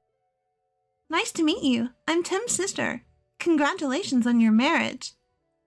We chatted in the living room for a while after that. Both Tim's mom and sister were very lively, and I was laughing the whole time. I felt I could talk to them freely without holding back. Did Tim talk to you about living together? I'm sorry, it's my fault because of my bad leg. His mother apologized on our way out. We won't disturb your newlywed life, Tim's sister assured me too. After meeting and talking to them directly, I felt it might be okay living with them. So I responded, of course, I'd be glad to. Everyone looked relieved and thanked me. I can't say I was completely without concerns, but I felt we could build a happy home together with these people. A month later, I started living at Tim's family home. Just as Tim had promised, our room had a lock and his mother and sister couldn't come in. Thinking about our newly married life started making me feel excited. Both my husband and I have jobs with irregular schedules, and we often have night shifts. While we were unpacking after the move, we realized we might often miss each other, but we made a point to cherish the time we spent together. My mother-in-law and sister-in-law were just as cheerful and kind as when we first met. They took care of most of the housework, so I only had to help out a bit. I noticed my mother-in-law having trouble walking, so I decided to do what I could in her stead. However, one day, my husband was at work, and I was off after a night shift. I got home in the early morning, and when I woke up in the afternoon, I found my mother-in-law and sister-in-law at the dining table. "Hey, don't you think you should be more proactive about doing chores?" my sister-in-law asked, to which I was taken aback. As I was at a loss for words, my mother-in-law chimed in. "It's nice to be healthy and just stay in your room all the time, isn't it?" Their tone was so unlike their usual selves that I wondered if I was dreaming. "I'm sorry, I'll be more careful from now on," I responded timidly, to which my sister-in-law replied, "Don't tell Tim anything unnecessary." "Okay, I understand," I replied, and went to the bathroom to wash my face. I wasn't sure whether I was dreaming or not, but I realized that despite what my husband said, I had been relying too much on my mother-in-law and sister-in-law for housework. Feeling a bit of remorse, I took on more chores that day. However, they seemed displeased with my housekeeping and remanded me multiple times. As I was cooking dinner, my husband came home. My mother-in-law and sister-in-law were sitting on the couch watching TV. "Is Betty cooking dinner? She must be tired from her night shift," he said with a surprised look on his face, and started to say something to my mother-in-law and sister-in-law. But before he could, I interjected. "No, it's okay. I wanted Tim to have some of my homemade cooking for a change. I decided to take charge of dinner tonight." My husband seemed very pleased. During dinner, my mother-in-law and sister-in-law were completely different from the afternoon, saying, "This is delicious, Betty. You're really good at cooking." And, "Teach me how to make this next time," in a cheerful manner. I thought to myself, these people must be two-faced. From then on, they became strict with me on days when my husband was at home. I used to live alone, so it's not that I can't do housework. Their frequent criticism was somewhat annoying, but I went about my chores smoothly, though they always seemed dissatisfied. Then one day, as my husband and I were watching TV, my mother-in-law stood up to go to the bathroom. She seemed to be having a particularly bad day and was having a hard time walking, so I stood up to support her. But after a few steps, she suddenly fell. "Ouch, Betty! Why did you push me?" she cried, crouching down and holding her leg. I hadn't pushed her, of course. To me, it looked as if she had fallen on purpose. Hearing her cry out, my husband rushed over and asked, "Mom, are you okay? Betty, did you push her?" as he looked at me. When I attempted to deny the accusation, she dramatically sobbed. "She pushed me hard. In fact, she's done this multiple times on the days Tim isn't home. How cruel. Just because she didn't want to live together with us." At this point, my sister-in-law emerged from her room and exclaimed in a seemingly exaggerated tone, "Mom, did she do it to you again?" while glaring at me. As I stood there flustered, Tim lashed out at me. "Betty, if you have any problems, talk to me. There's no need to take it out on Mom." This was the first time he had raised his voice at me since we've been together. He didn't see the moment his mom fell. I was devastated that he quickly assumed and didn't even consider the possibility that I wouldn't do such a thing. "I didn't do anything," I said, tears welling up in my eyes. I fled to my room to escape the situation. As I looked back through my tears, I saw my sister-in-law smirking. This was definitely done on purpose. After a while, Tim came back into the room and said, "I'm sorry for yelling earlier. Maybe because Mom has trouble walking. It seemed to her like she was being pushed. You don't have to worry about it. It was nice of him to apologize, but he didn't seem to even consider the possibility that his mom had deliberately fallen. It also seemed like he didn't fully trust me. From then on, fearing more false accusations, I stopped helping my mother-in-law as much. About a month later, I finished my night shift and got home around 4 a.m. It was usually a time when everyone was asleep, so I quietly entered the house. But on that day, it felt like someone was awake. Thinking it was Tim, I headed towards the living room when I heard whispering from the bathroom. As I pressed my ear against the bathroom door, I heard my mother-in-law and sister-in-law's voices saying, "That would be the end of her. She is going to like the other side." I was shocked by the conversation I'd overheard. I was terrified, wondering what they might do to me. Careful not to alert them, I quietly made my way to my room. I got into bed without taking a shower, but I couldn't sleep as their conversation kept replaying in my mind. The next day, I was scheduled to attend a friend's wedding. I had hardly slept due to fear, not knowing what they might do to me if I stayed in this house. But I said to Tim, "I'm going shopping for tomorrow's wedding," and left the house at the same time as him. Tim looked concerned, asking, "Haven't you slept at all?"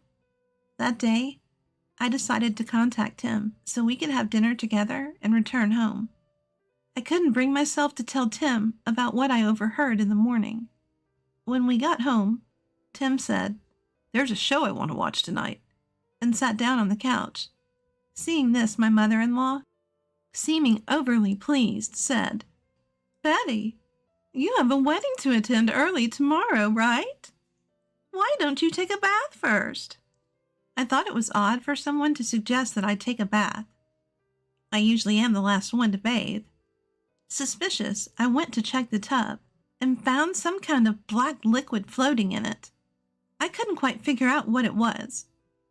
Could it be some unusual bath additive? It had a unique smell to it. However, having overheard a conversation this morning, I was scared to be the first one in. After confirming that my mother-in-law and sister-in-law were chatting in the kitchen, I sidled up to my husband and whispered, so only he could hear, "We've got 30 minutes till the show starts. Why don't you take a bath first?" "Good idea. I'll jump in quickly," he said, and headed for the bathroom. I took his place on the sofa. "Whoa, what's this? Can someone come here, please?" I could hear my husband shouting from the bathroom. I don't think more than 3 seconds had passed since I'd heard the sound of him getting into the bath. When I rushed over, I saw my husband's body had been dyed jet black. I let out a cry of surprise. Looking back, my mother-in-law and sister-in-law were standing there with panicked looks on their faces. "What should I do? How did this happen?" my husband was frantically saying. I asked, "Mother-in-law, you prepared the bath, didn't you? What is that black liquid?" My mother-in-law, flustered, stuttered out, "Wasn't Betty supposed to bathe first?" My sister-in-law was standing next to her, breaking out in a cold sweat. Then my husband sniffed the air and said, "Could this be hair dye? What are you going to do about this? It's hard to get it off once it's on skin." My mother-in-law and sister-in-law said nothing, so for now, my husband got out of the bath and moved into the living room. I'd read online that makeup remover could be used to get it off, so I gave some to my husband. He was scrubbing hard, but it didn't seem to be coming off easily. The thought of what would have happened if I'd been the one to get in made me shudder. I would have had to go to a wedding the next day with my body all covered in black dye. Moreover, I have very sensitive skin. There was one time I had my hair dyed, and even though they used a mild colorant, I couldn't stand the pain during the process and had to stop halfway.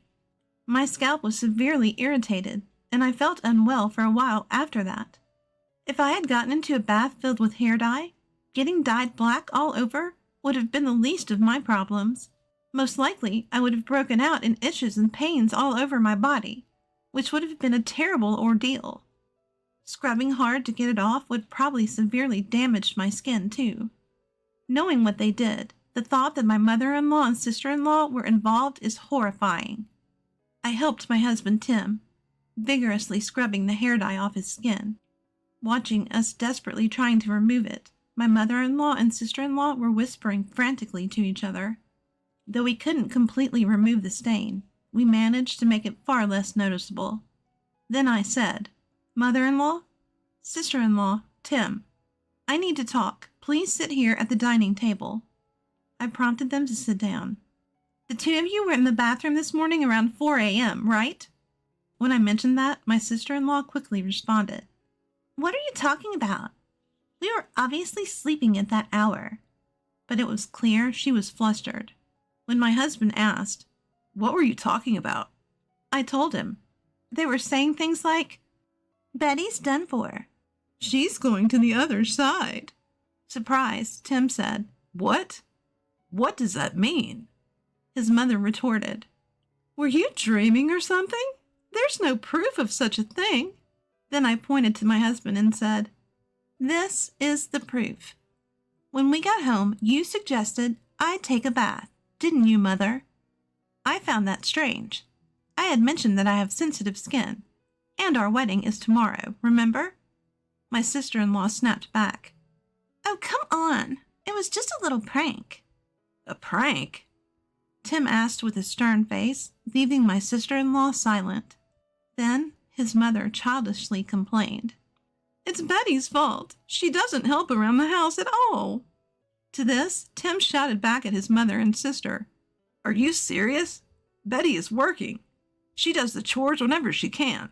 Just because you're unsatisfied doesn't mean you can do whatever you want. Cut the crap."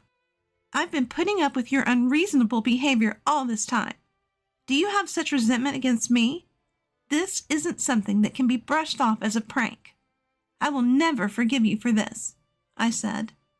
Hearing our words, his mother and sister broke down crying. "I'm sorry. We went too far." Then Tim said, "I will never forgive you either. I don't want to be family with people who do things like this. Leave by tomorrow." "But where are we supposed to go? We don't have anywhere to go," his mother argued, to which Tim retorted, "That's not my problem. There's no way we can live together anymore. Be ready to leave by tomorrow." Once Tim and I returned to our room, I could no longer hold back my tears. I had been scared ever since I overheard their conversation that morning. I'm sorry I let Tim take a bath after hearing their conversation. I apologized through my tears. Tim reassured me. "It's okay, Betty. I'm really glad you didn't take a bath. You've been through a lot, haven't you? I'm sorry I didn't realize it earlier." He embraced me. The next day, Tim forcibly drove his mother and sister out. They moved to our house just before we got married, and since the house is under Tim's name, he had the right to do so. He changed the locks while I was away at our wedding. Neither his mother nor sister have jobs. They had a bit of money left from the living expenses we had given them, but not enough to rent a place. They tried asking relatives for help, but it seems that they were turned away after Tim explained the situation to them. They ended up taking a loan to rent a place, but they weren't approved due to their lack of employment. Having almost no work history, and with the rumors spreading around the neighborhood, they were unable to find even a part-time job. Currently, they seem to be sleeping in a youth hostel. They brought it upon themselves, I reckon. The life of just me and my husband began. Though we often have conflicting schedules, we exercise together at the gym or go for a morning run when our timings align. I'm living each day with a truly invigorating feeling. On days when we can eat together, I make homemade meals. "You're coming off a night shift today, aren't you? You don't have to push yourself," my husband Tim says. But I'm delighted to be able to feed him. "Delicious. Did your cooking skills level up again?" Tim always praises me. These moments are my happiness. Though there may be difficulties in the future, I want to live our lives helping each other. I've been kicked out of the house. Can you let me stay just for tonight? What? You were kicked out? Grandpa, come live with us. Really? Are you sure? Father-in-law had been treated terribly by his son and daughter-in-law and was finally kicked out of the house. We decided to have him live with us in our family-run sushi restaurant. I'm Emma, 40 years old. My husband Ethan is 2 years older. We were high school sweethearts but separated when we started working. I thought it was over between us, but Ethan returned to our hometown a few years later and proposed, saying he wanted to be with me forever. We got married and things have been going pretty well. Our daughter Lily is in the 3rd grade and we're a close-knit family of 3. We run a sushi restaurant together, Ethan's lifelong dream. But it's not doing as well as we'd like, and we're trying to figure out how to make it more successful. It's pretty good, and it's not like we don't have customers. But there's nothing extraordinary about it, just very ordinary. We'd like to try advertising on trendy social media, but we just don't have the time right now. Today, we are visiting Ethan's brother and sister-in-law, and to be honest, I've never really liked them. Even now, they're acting like this when Ethan offered them some sushi we brought as a gift. Brother, I've included some new ingredients. Try it and let me know what you think. Hey, don't bring that stuff here. I only eat sushi from high-end restaurants. Well, you don't have to be so mean. Father-in-law can eat it. Honestly, what a way for a couple to talk. Since my mother-in-law passed away, father-in-law has been living with them. So, we visit occasionally to see father-in-law, but I've noticed that they treat him worse and worse each time. Ethan, Emma, thank you. I'll enjoy it later. I'll make some coffee now. Father-in-law, who had been playing with our daughter, came over and said, Wait, father-in-law, that's expensive coffee for guests. Don't use it on family. Dad, don't touch anything. Mia told you not to go into the kitchen. But you two, not even offering coffee when your younger brother's family has come over. We were just about to do it. Oh, be quiet. It's annoying enough having you here every day. We don't need coffee. Instead, please try the sushi. I'd love to hear what you two, with your refined tastes, think. I intervened, trying to be as gentle as possible. Emma, it must be tough running a sushi restaurant with a brother like this. You need to brush up, or you'll never be successful.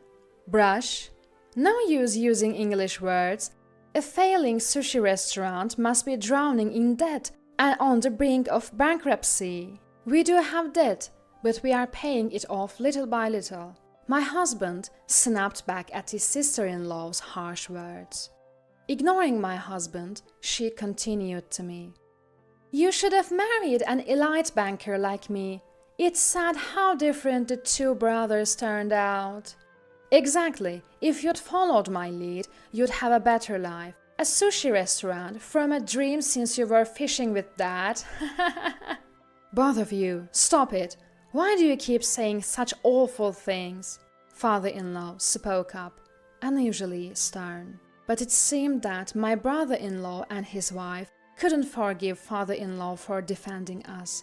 I never thought they would go so far. It happened that night. The doorbell rang just after 10 p.m. when our daughter was asleep. Who could it be at this hour?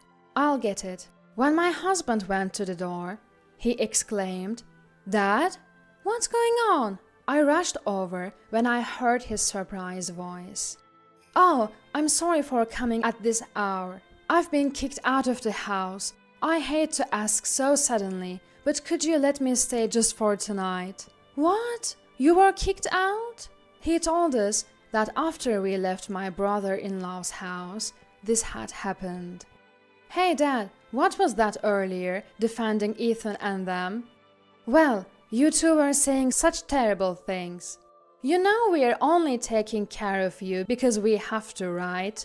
It's a nuisance. We've been looking after you because you helped with the down payment for this condo. But isn't it enough? Yeah, we've let you live comfortably. You too felt that way. I offered to cook and clean, but you told me not to do anything. But we don't want you touching the kitchen or anything. Let's just call it quits, shall we? Why don't you go live with your beloved younger son? Yeah. We were outraged when we heard this. What is that? Unbelievable! I've been concerned about my brother and sister-in-law's attitude, but this is the worst. I felt the same way. I can't forgive them anymore. Anyway, it's late, and we have to get up early tomorrow, so let's go to bed. Father-in-law, please warm up in the shower. I'll prepare the bed in the meantime. Thank you, Emma. I'm sorry. The next morning, our daughter was surprised to see father-in-law. Grandpa, what are you doing here? Good morning, Lily. Sorry for coming so suddenly. Why? I'm happy. Let's play when I get back from school. She's been fond of father-in-law since she was a baby, and they've always been close. Mom, did something happen to Grandpa at that house?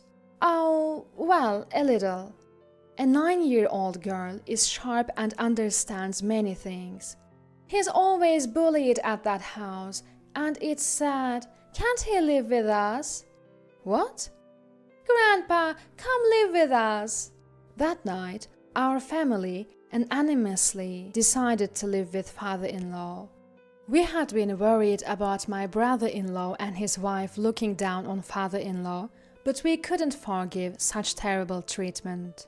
We had considered living with father-in-law before, but we were concerned about what the family would say and couldn't bring it up.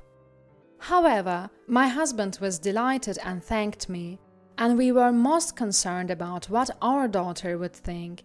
But she was the one who brought it up, so we were surprised. With that settled, it was time to act. My husband called his brother to report, but instead of apologizing, both my brother-in-law and his wife were thrilled. And so father-in-law became a member of our family. A few days later, father-in-law said he wanted to work at the sushi restaurant. It could be in lieu of rent. Don't worry about that. I've always loved cooking, and I actually worked at a sushi restaurant when I was young. Really? Before Ethan was born. And so, father-in-law began to help out in the back of the sushi restaurant. Ethan, can I talk to you for a second? I think this fish might be better if we use kombu jime. Huh? Which one? Also, could you listen to me for a moment? There are a few things I'm concerned about. Perhaps because they were father and son, father-in-law was sharing his thoughts with my husband one after another. His advice seemed spot on, and my husband agreed to change the preparation method for some of the sushi. Gradually, the number of customers began to increase. Online reviews increased and the taste improved, and the restaurant looked cleaner, receiving high praise. Sales also steadily grew. Thanks to father-in-law, our sushi restaurant was able to change for the better. Father-in-law wasn't always at the restaurant, so I felt relieved that my daughter's time alone decreased, and the two seemed to enjoy eating and reading together. But about 6 months later, an incident occurred. My brother-in-law and his wife barged in. Dad! Noah! And Mia too! What's going on? We've come to take Dad back. We were so surprised when you really left, even though we were just joking. Yeah, so let's go back quickly. What? What are this couple talking about? My husband and I exchanged glances. No. A joke? Besides, I'm working at this sushi restaurant, so I can't go back there. That's it. Sales have increased since Dad came here. Now it's a popular restaurant that has a talent for management. Management talent, that's not it. So I'm thinking of starting a sushi restaurant too. I've quit the bank and the store will open next week. Come back and help me. Wait a minute. You kicked father-in-law out and never contacted him, and now you want him back? That's too convenient. Yeah, brother, don't be selfish. What? You're going against me? I can pull strings to make sure this small shop doesn't get a loan from the bank. What? Is that a threat? Anyway, I could have managed better from the start. You might be doing well now, but you'll probably go downhill soon. What did you say? Calm down, Emma. Father-in-law admonished me when I raised my voice. All right, I'll go back. Father-in-law! Dad! Father-in-law, good. Our luxury condominium is better, right? Let's go. My brother-in-law snorted at us. Father-in-law, I'll be fine. Saying that, he looked into our eyes and nodded once, and father-in-law left. Huh? They came to take Grandpa back? That's weird. They'll bully him again for sure. Our daughter, who had come home and learned what happened, was furious. She was right. After all the terrible treatment, it's unbelievable that they would demand him back now that our shop is doing well. But we endured, thinking that if father-in-law had decided, we had to accept it. However, a month later, father-in-law appeared before us again. I'm back. Father-in-law, what happened? I got kicked out again. What? It's okay. I expected this. I knew it would happen. Huh? My husband and I listened to father-in-law's story. What he had been doing at my brother-in-law's place. I see. I wonder what will happen to that outrageous couple. So father-in-law began living with us again, and our daughter was overjoyed. Of course, he also returned to work at the sushi restaurant. Even after father-in-law left, we faithfully practiced his teachings, and sales didn't drop, but it was undoubtedly tough with fewer hands. However, we managed to run the shop efficiently again, and thanks to father-in-law, we could procure fresh and rare fish, and the number of customers kept increasing. Then my brother-in-law and his wife, who had heard about our success, barged in again. They had always manipulated father-in-law for their convenience and looked down on people. I couldn't forgive them anymore. Dad, what's going on here?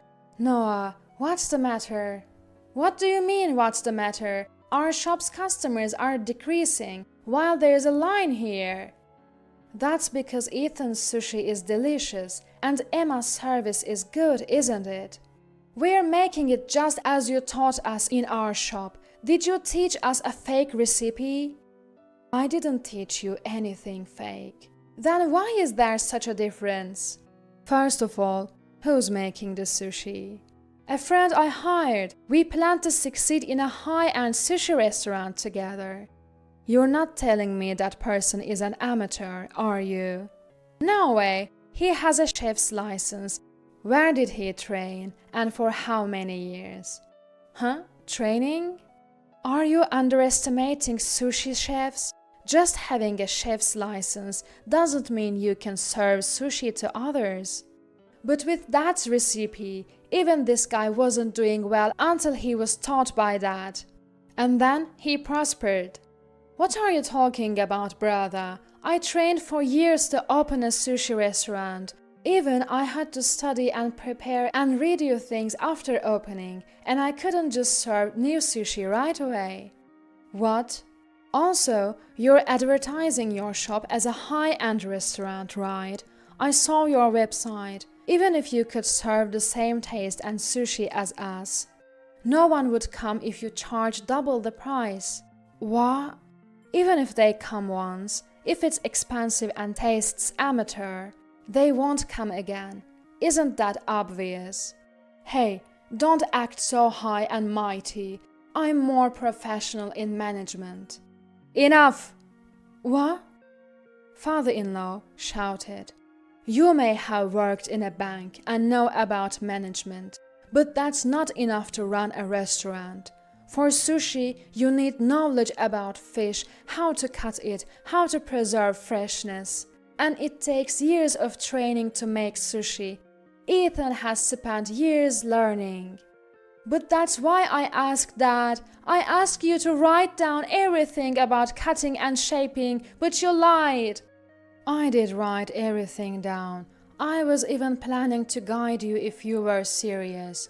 But you told me to leave because I was in the way. There's no way someone who's never trained can do it just by looking at a paper. Oh, then my sister-in-law chimed in. Guidance? Your brother only managed because he trained himself, but father-in-law is just an amateur fish lover, acting all high and mighty. Do you have that condescending attitude towards customers too? Huh? I may be an amateur now, but when I was young, before I became a salaryman, I worked at a sushi restaurant. At Sushi Jan, no less. Sushi Jan? That super famous place? Even the branches run by disciples who have branched off are now impossible to book. At the master chef of that main shop. He is now quite a celebrity, but we used to learn together. If that's true, if you worked at such a successful sushi restaurant, there is no way you would have changed jobs to become a salaryman. That's right. Normally, that might be the case, but your mother was frail, you know, raising a child while working as a sushi chef from early morning to midnight was impossible. When you were born, I changed jobs and became a regular salaryman. No, it's a lie. It's not a lie. You can even check with Sushi Jan. What? Indeed, the sushi restaurant where father-in-law had worked when he was young had become so famous that no one didn't know about it. Thanks to father-in-law's personality, which had maintained relationships with his old colleagues and mentors, our family was blessed with good things like getting help with fish procurement at the market and learning about rare fish. My husband and I were also surprised that father-in-law's advice was so appropriate. If that's the case, I'll fire the guy I hired now. I should hire a sushi chef, right? Then Dad and I will make an even more prosperous shop than this one. My brother-in-law, who quickly changed his tune, was firmly told by father-in-law. I'll make it clear, I have no intention of ever going back to your place. What? Why? It's suffocating there, with restrictions on what I can touch and do. Living with Ethan and the others, I realized stifled I've been. Complained about all the time, kicked out, and then called back for your convenience. We won't kick you out anymore, father-in-law, my sister-in-law said with a forced smile. Even though you don't want to live together at all? Huh? My sister-in-law froze with a pasted-on smile. You just want to call me back because you think it will make money, right? My sister-in-law seemed at a loss for words, as father-in-law had hit the nail on the head. As I said earlier, having a manual alone won't do. You need to take time to hone your skills, and most importantly, sincerity. You two are utterly lacking in that. But Dad, I apologize for everything so far.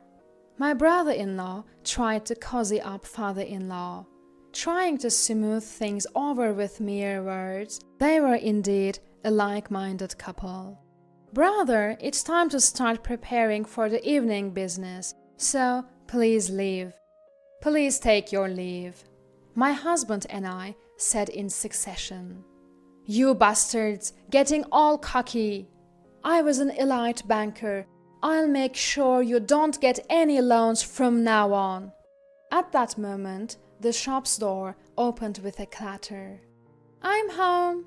Welcome back. Wait, Lily?" I was surprised to see my daughter, who usually comes home through the back to our house, appear at the shop's entrance. "Was that a threat just now?" "Huh?"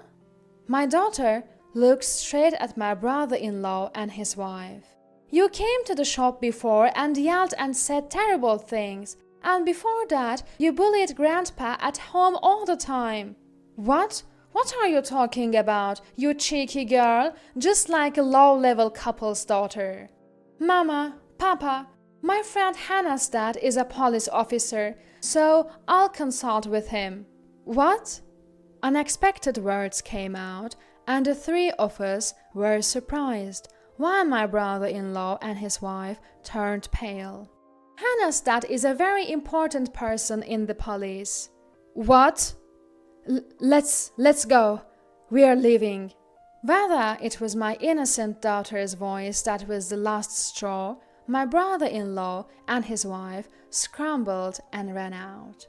"Welcome back, Lily. Wow, that was a surprise. Thank you for helping us." Father-in-law looked at our daughter with surprise and tenderness. "It's true that Hannah's dad is a police officer. Whether he's important or not, I don't know." I was left speechless by our daughter's nonchalant response. My husband, father-in-law, and I looked at each other and then burst into laughter. After that, my brother-in-law's shop closed down within 6 months. He had said that he quit his job and started the shop with determination, but the reality was slightly different. He had blamed his own mistake on a subordinate, and when it was discovered, he was demoted. Unhappy with the demotion, he quit the bank in a fit of anger. So, even when the shop's management didn't go well, there was no one to help him, and he ended up with a massive debt. With debt piling up, there was no way that couple could succeed, and they are now embroiled in a messy divorce drama. My brother-in-law seems to be job hunting, but given the way he quit, re-employment in the financial industry is tough. He has no goodwill, so there is no one to help him. On the other hand, our sushi shop has been thriving, with a steady increase in customers, and we've paid off all the remaining debt.